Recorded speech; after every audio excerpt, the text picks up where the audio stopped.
Well then, might as well answer the question that everyone's gonna ask me. Red Dead Redemption 2 looks pretty cool so far.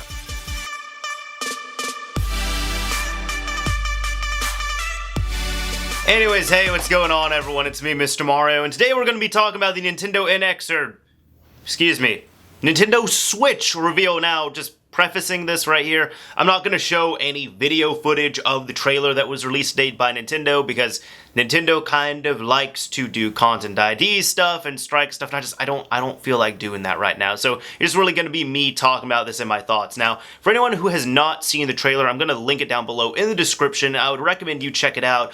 But the Switch is now what the NX was supposed to be. And for anybody, first off, anybody complaining about the name on it, NX was a code name. Code names normally sound pretty cool. There was the Revolution, the Dolphin, Natal, and those all end up becoming the Wii, the GameCube, and the Kinect, respectively. So just like the NX became the Switch, which I keep forgetting the name on here because Switch is just kind of a common word, we're going to get used to it. I know now it seems weird. We've been listening to NX for the past year and a half, but trust me, in another year, Switch is just going to be the default thing. It's fine. So, going back to this, Nintendo ended up releasing their new, I'm going to refer to it as a console. I know they've been trying to say it's not a console, it's a new experience. It's a game console. You hook it up to your TV, it plays video games, but you can also take it on the go, which sounds a lot like this thing right here, which is the Wii U, doesn't it? It's the Wii U gamepad, at least. Yeah, I honestly feel like so far my first impressions are the Switch is what the Wii U was supposed to be. Because the Wii U, it had a big gaping hole with it was the problem. Not only I didn't like several of the architecture design flaws that were in the system, and just questionable methods that they used to, I guess, build out the system. It was like, I don't know, as you all know, I don't like the architecture of the PS3 all that much, with just several things as to how they built it. And it seems like Nintendo was kind of like, let's build our system on that, but not make it as nice for developers. I don't know. They put PowerPC in there, so it was a little bit better, but Either way, that's a whole other rant on there. So, the Wii U, in case you don't know what it is, that is the current Nintendo system that is out right now. You hook it up to your TV, you use this gamepad right here, you can play games using the gamepad or play games on the gamepad. If you don't want to use the gamepad itself, you can also use a controller like this, which is a Wii U Pro controller, which, lo and behold, it looked like they had a controller very similar to this style that's like an Switchified version of it. And I'm not talking about the actual console itself, I'm talking about it looked like they had like a Pro Switch controller right there, so we can get into that in a bit. But I do like the Wii U, it's a great system. However, there was one, as I said, the big gaping flaw with it was, I thought it was cool, it's like, there's some games I want to play on my TV. That's cool. There's other games I want to play on the go. The problem is, I can take this around my apartment, barely, because I'm pretty sure if I go out into my living room, it wouldn't work that well.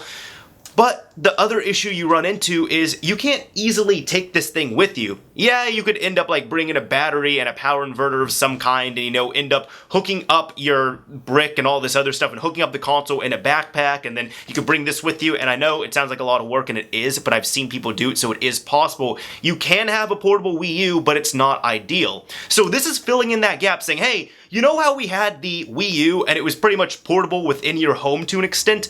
We're going to make this a portable console, not a handheld console, a portable console. And by that I mean the way the Switch works is it shows a guy at the beginning who's playing Legend of Zelda Breath of the Wild, and he's just playing it with, you know, a controller that's just looking like this. And what happens is his dog starts barking at him, dog needs to go outside, so instead of being a normal human being and pausing the game and then walking outside to take his dog out and then coming back, he says, you know what? I need to play video games while I do this because that's the only way I can get through this. So he ends up taking his controller, he goes over to the Switch, he pops the controller pieces onto the sides of the Switch and picks it up off the dongle that it was mounted onto. So then it looked a lot like this. You had the screen, you had half the controller here, half the controller here. I would say it looks kind of similar to it. It doesn't look similar, it's the same concept is right here that was represented in the Switch. So essentially, imagine this except completely portable, and you can cut off these right here. And that's how it works. You end up breaking these off, and then you mount the screen piece alone to a device of some kind that's hooked up to your monitor or a TV set, and then you have the controller itself right there. And again, it looked like they had a Pro version of the Switch controller later on when they end up showing like some competitive Splatoon. So it looks like there's going to be a new Splatoon game coming out, which seems like that is going to be Nintendo's new IP that they're going to try and hammer home. There's also going to be a It looked like there was Mario Kart 8 on there, but I don't know. That's what was kind of confusing too, especially with the Mario Kart thing and the Splatoon thing. We're like, are those Wii U games or are those new games? We don't know. But we also saw different games. We saw NBA 2K17 being played on there, and we also surprisingly ended up seeing Skyrim Remastered being played on there, which means that they are aiming to make this console, you know, fit somewhere in the current generation of consoles in terms of power. I don't really know how I feel about that, but honestly, if they can back it up with really good support, which Nintendo kind of screws up with a bit, admittedly. They don't really do the best job with that. I think it can still do well. Honestly, so far, I think this system looks pretty cool. I don't know anything about the price yet. I know at least architecture-wise, it's going to use NVIDIA stuff in there. And I haven't looked too far into the specs because I'm just looking at what Nintendo has presented me and what I'm looking at it as a consumer standpoint thing. I know several people have complained, again, about the name. They've also complained about, oh, well, this is going to be a console that will be really easy to break because you're going to take it around with you. And with that, I kind of have something to say. First off, a lot of people carry around, this is my work phone, by the way, but a lot of people carry around these things, cell phones. They just end up announcing some new phones. The iPhone 7, you know, the latest one, if you get like the latest and greatest, that's like $1,000. I might get the Pixel, I don't know. Pixel XL 128 gig, that's about $1,000 right there. And what ends up happening with all of that is, you know, let's say this console comes out for $300-$400. That's not really that bad to carry around a $300-$400 thing in your pocket when you're probably carrying around something that's more expensive than that already. Not everyone, but I'm saying a good amount of people are.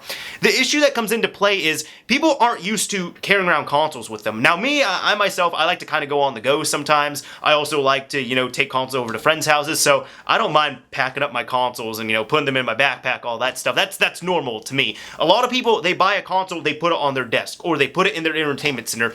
They don't want to think of carrying around their console with them. And I'm not talking about handhelds. Handhelds are designed to go around everywhere. I'm talking about a console. Most people, they buy it, they put it somewhere. So this is quite a foreign idea to people to have a portable console, because a lot of people don't carry them around, but it will be interesting to see how this works. It's also quite evident that Nintendo did want to do something like this, one with the Wii U, and two, because recently in the past few years they end up combining their handheld and console development departments together.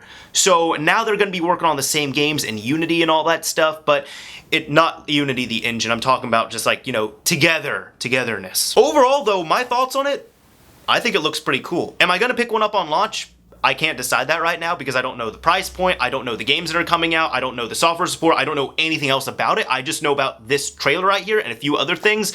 So far it looks cool. I don't know how promising it's going to be, but honestly if they can get the price right, if they have some good software out the gate and they can continue to support it properly, unlike the Wii U right here, really, it's sad because the Wii U is a good console and it has good games on it, but there's just so many ways that it failed, unfortunately, and consumers are not interested in it. And I almost feel like, as I said at the beginning, the Switch is what the Wii U should have been, but it wasn't.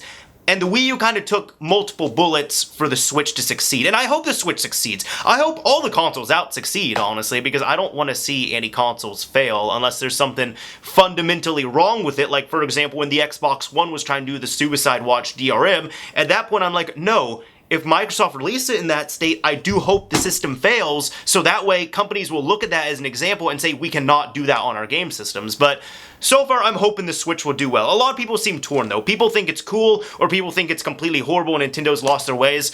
Tell me what your thoughts are, because I don't know what you all are thinking since I'm just a person from the camera. So if you enjoyed this video, a like would be appreciated. If you absolutely hated it and I don't know, if you hate everything about it and you hate Nintendo or something, you can dislike the video as well, too.